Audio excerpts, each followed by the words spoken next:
राधे राधे। जय श्री कृष्ण दोस्तों, स्वागत है आपका आपके अपने YouTube चैनल hindi.com पर। आज के इस वीडियो में हम मौनी अमावस्या की कथा का श्रवण करेंगे। दोस्तों, अगर अभी तक आपने हमारे चैनल को सब्सक्राइब नहीं किया है तो सब्सक्राइब ज़रूर कर लें और बेल आइकन पर भी प्रेस कर दें। माघ मास में आने के कारण इस अमावस्या को मौनी अमावस्या भी कहा जाता है। मौनी अमावस्या पर मौन रहकर व्रत करने से मनुष्य को मुनि पद की प्राप्ति होती है।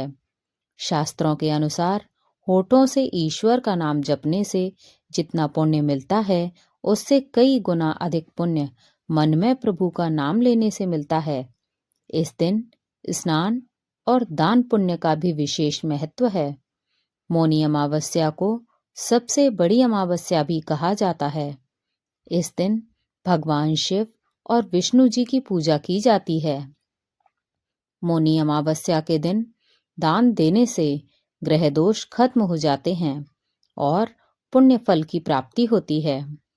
आइए प्रारंभ करते हैं मौनी अमावस्या की व्रत कथा। प्राचीन समय में कांचीपुरम के नगर में देव स्वामी नाम का एक ब्राह्मण रहता था और उसकी पत्नी का नाम धनवंती और पुत्री का नाम गुणवती था। उसके 7 पुत्र थे। देव स्वामी ने अपने 7 पुत्रों का विवाह कर लिया था। इसके पश्चात अपनी पुत्री के विवाह के लिए योग्य वर की तलाश हेतु उसने अपने बड़े लड़के को बाहर दूसरे देश भेजा। इधर देव स्वामी ने भी अपनी पुत्री गुणवती की कुंडली एक ज्योतिषी को दिखाई। ज्योतिषी ने गुणवती की कुंडली देखकर कहा कि ब्राह्मण देवता, आपकी पुत्री की कुंडली में तो दुर्भाग्य लिखा है। आपकी पुत्री की कुंडली में विवाह का योग्य है ही नहीं। यदि इसका विवाह हुआ भी तो सप्तपदी होते होते ही आपकी कन्या विधवा हो जाएगी। ये बात सुनकर देव स्वामी अत्यंत दुखी हुए और ज्योतिषी से इस योग के निवारण का उपाय पूछने लगे। ज्योतिषी ने उपाय बताकर कहा कि इस योग का निवारण सिंगल द्वीप निवासिनी सोना नाम की धोबिन को घर बुलाकर उसकी पूजा करने से ही संभव हो पाएगा। ज्योतिषी के मुंह से ऐसी बात सुनकर देव स्वामी ने अपने सबसे छोटे बेटे के साथ अपनी पुत्री को सोना धोबिन के घर लाने के उद्देश्य से सिंगल द्वीप जाने के लिए तैयार किया।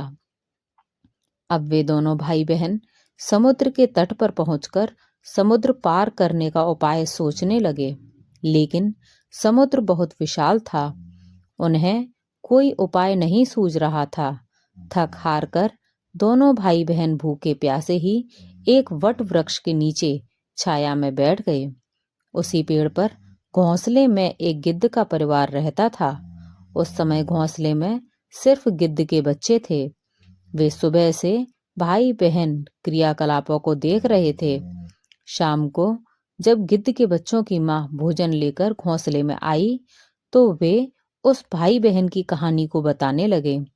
उनकी बात सुनकर गिद्ध की माँ नीचे बैठे भाई बहन पर काफी दया आई और बच्चों को आश्वासन दिया कि वह उनकी समस्या का समाधान करेगी। ये सुनकर गिद्ध के बच्चों ने भोजन ग्रहण किया। दया और ममता से वशीभूत गिद्ध माता उनके पास आई और बोली कि मैंने आपकी समस्याओं को जान लिया है। इस वन में जो भी फल फूल मिलेगा मैं आपके लिए ले आती हूँ तथा प्रातः काल में आपको सिंगल द्वीप धोबिन के पास पहुंचा दूंगी। अगले दिन सुबह होते ही गिद्ध माता ने दोनों भाई बहनों को समुद्र पार कराकर सिंगल द्वीप सोना के पास पहुंचा दिया। गुणवंती प्रतिदिन सुबह सूर्योदय से पहले सोना का घर लीप दिया करती थी। एक दिन सोना ने अपनी बहुओं से पूछा कि प्रतिदिन सुबह हमारा घर कौन लीप देता है? तो बहुओं ने तारीफ बटोरने के लिए कहा कि हमारे अलावा और कौन ऐसा करेगा। लेकिन सोना को उनकी बातों पर यकीन नहीं हुआ और वो ये जानने के लिए पूरी रात जागती रही। तभी उसने सुबह गुणवती को घर साफ करते हुए देख लिया और उससे उसकी परेशानी पूछी तो गुणवती ने अपनी परेशानी बताई, जिसे सुनकर सोना चिंतित हो गई और उसके घर जाकर पूजा पाठ करने के लिए तैयार हो गई। घर से निकलने से पहले उसने अपनी बहू से कहा कि यदि मेरी अनुपस्थिति में किसी की भी मृत्यु हो जाए तो उसके शरीर को नष्ट मत करना। क्षण भर बाद ही दोनों अतिथियों के साथ सोना धोबिन कांचीपुरम पहुंच गई। दूसरे दिन गुणवती का विवाह न हुआ और सप्तपदी होते होते उसके पति की मृत्यु हो गई।